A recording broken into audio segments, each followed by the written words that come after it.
E aí, povo, beleza com vocês? Aqui é o Dani e eu vou resolver agora o exercício 25, que está lá na página 56 da apostila 3 de vocês.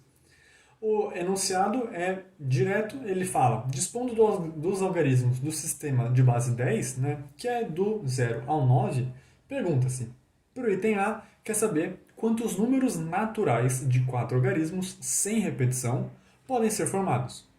Então, nesse caso, o que a gente vai ter que fazer? A gente tem que tomar um cuidado especial com o zero. Por quê? Se o zero está no final, já que ele não pode estar no começo, a gente tem umas mudanças nas possibilidades que a gente vai ter. Então, por isso que aqui eu já coloquei, primeiro caso, com zero no final ali, acaba com zero, e o segundo caso não acaba com zero, então coloquei o zero riscado. Então, vamos lá. Se ele termina com o zero, então a gente só tem uma possibilidade. Né? Uma possibilidade, ficaria o 1 aqui embaixo, né? Que é o zero lá em cima. Então, nem coloquei, porque multiplicar por 1 não vai fazer muita diferença. Aí, para a primeira casa, qual é a condição dela? Não pode ser o zero, certo? Nem o número que já foi usado. Só que o zero é o número que já foi usado. Então, sobra 9 possibilidades. Eu posso colocar qualquer outra coisa.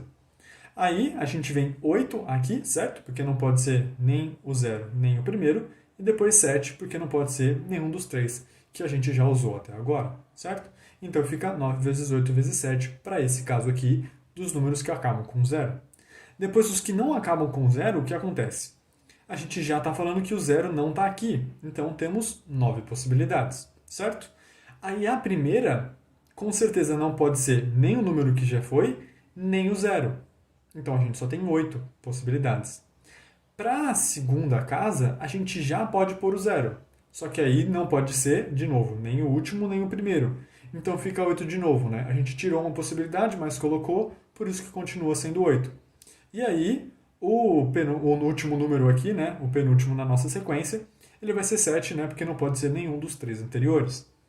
Então, a gente tem essa diferença aqui de ter o zero na última casa, ele dá uma diferença na primeira possibilidade para a gente. Se ele está na última casa, tem 9 possibilidades para a primeira. Se ele não está, aí só tem 8. É um cuidado que a gente tem que tomar.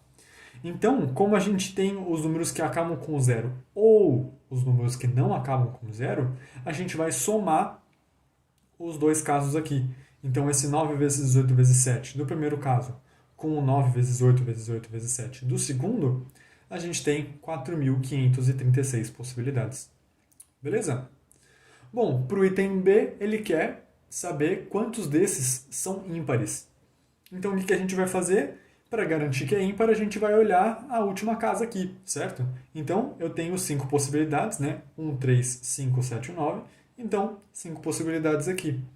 Aí, a primeira casa, né, não pode ser, de novo, o 0, nem algum que já foi usado. Então, são só 8. E aí depois vem, do jeito que a gente já está acostumado nas outras vezes, vezes 8 vezes 7, né? Porque entrou o 0 aqui, e aí depois aqui não pode ser nenhuma das anteriores. Para o item C, ele quer saber quantos são pares. A gente poderia fazer que nem fez aqui no de cima. Pegar os que acabam com 0, depois os que não acabam com 0, mas que são pares também, e separar os casos, fazer bonitinho.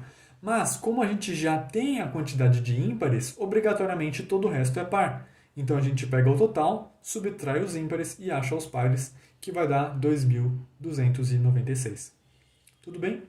Então, esse exercício ele é bem clássico, digamos assim, porque sempre que a gente trabalha com números, né, com a possibilidade de criação de números assim, sempre que a gente coloca o zero na brincadeira, ele dá esse problema aqui de ele pode ser o último, mas não pode ser o primeiro e dá uma bagunça. Então a gente sempre tem que separar nesses casos aqui de acabando com o zero ou não, tá? É uma coisa que a gente vai acostumar a fazer daqui para frente.